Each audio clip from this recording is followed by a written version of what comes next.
It's a common misconception that writing aptitude is a gift, an innate ability that one simply has or does not have. And it's easy to see why. If you only look at the finished product, a cogent essay, a great novel, or even a viral social media post, you don't see the painstaking work that went into creating it. Without knowledge of the process, writing can seem almost like magic, and the prospect of doing it yourself may feel overwhelming. In fact, good writing is the result of persistence, revision, and hard work. This might sound intimidating, but it means that writing can be learned and improved. In this video, we'll look at writing as a process consisting of smaller, adaptable subtasks. The takeaway here is there's no single, objectively correct way to write. It's a bit of a misnomer when books or teachers speak of the writing process, as if there were only one.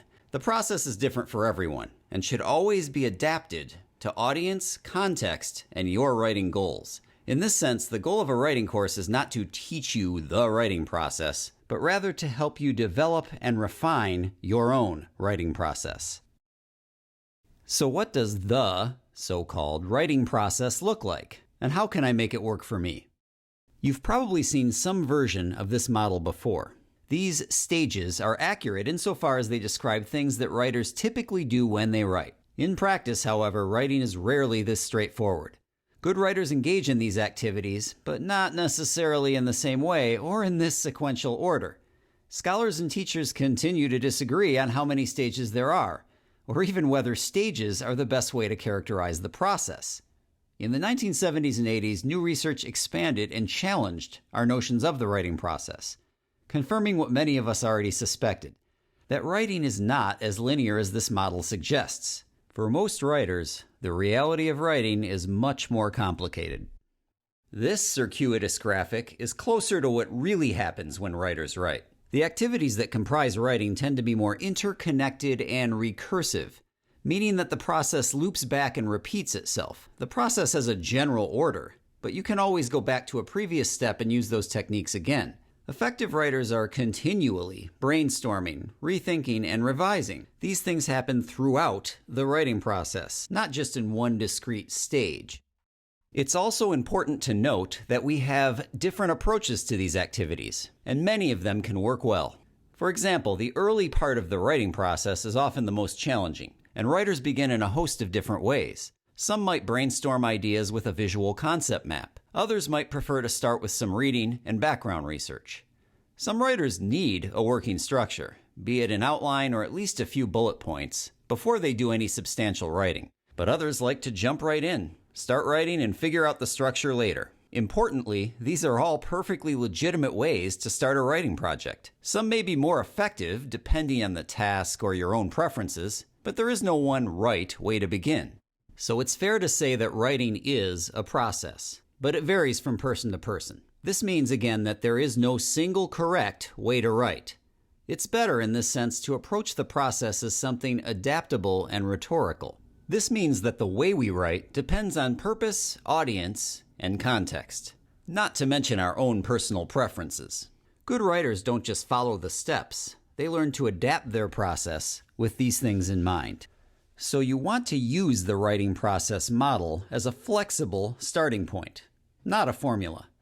Approach the stages as fluid guidelines, not rigid rules. Once we come to view the process as adaptable and rhetorical, we can ask more productive questions to kickstart our writing. Start by asking yourself, to whom am I writing?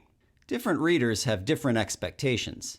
In a school setting, teachers may require you to engage in the process in different ways. It's incumbent on you to adapt to them and write with your audience in mind. Next, ask yourself, what am I writing about? Why am I writing? And what exactly is my point? The process can be messy and random, but don't lose focus on the big picture. Consider your goals for writing. Do you need to persuade, to inform, to analyze, to support an argument? The way you approach the process can determine whether your writing accomplishes its intended purpose. Then, consider context. What is the most effective approach for this particular writing task? Composing a lengthy essay with sources will involve a different process than writing an online discussion post. Certain practices, like revision and organization, are always important, but they change with the context of the writing. Finally, focus on what works for you. The process works best when we tailor it to our individual strengths and weaknesses. Try different approaches to learn what your preferences are. Above all, context matters. Always adapt your process to the task at hand. Speaking of context, it also bears mentioning that conceptions of good writing can vary between people and cultures. These diagrams were created by the linguist Robert Kaplan to visually represent writing flow and organizational structures in different languages and cultures. If you look at the third graphic, you can see that in some Eastern Asian cultures, you would circle around your point. You would not come out and state your argument explicitly, as you would in American contexts. You can also see that in Romantic and Russian discourses, tangents and deviations from your main point are acceptable and even encouraged. These are very different notions of good writing than we have here in the US, where you are expected to remain relentlessly focused and say exactly what you mean. In Western, and especially American contexts, good writing is straightforward, to the point, and explicit. The straight line on the far left represents this kind of writing. No circles, no tangents or asides. This idea of good writing informs most of what we teach in American college writing courses. But it's based on cultural and linguistic norms that are far from universal, so don't despair if it takes some work to learn. Before concluding our lesson, let's look at one more common question. How long should writing take? The exact answer depends on all the factors we've discussed in this video, but it's probably longer than you think. When it comes to the writing process, you should expect the unexpected. Pitfalls and challenges are inevitable. When in doubt, allot more time than you think you need.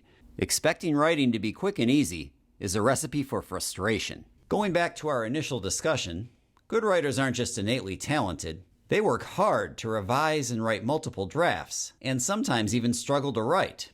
George Orwell once lamented that every book is a horrible, exhausting struggle, like a long bout of some painful illness.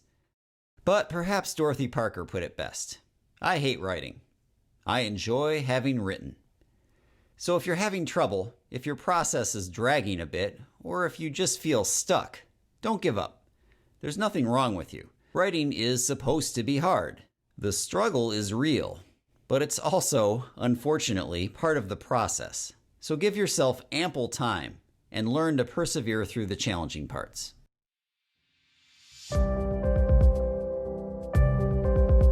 That concludes part 1 of our 3-part video series on the writing process. To learn more about each step in the process, check out the other 2 videos in this series. Links are in the description below. Thanks for watching.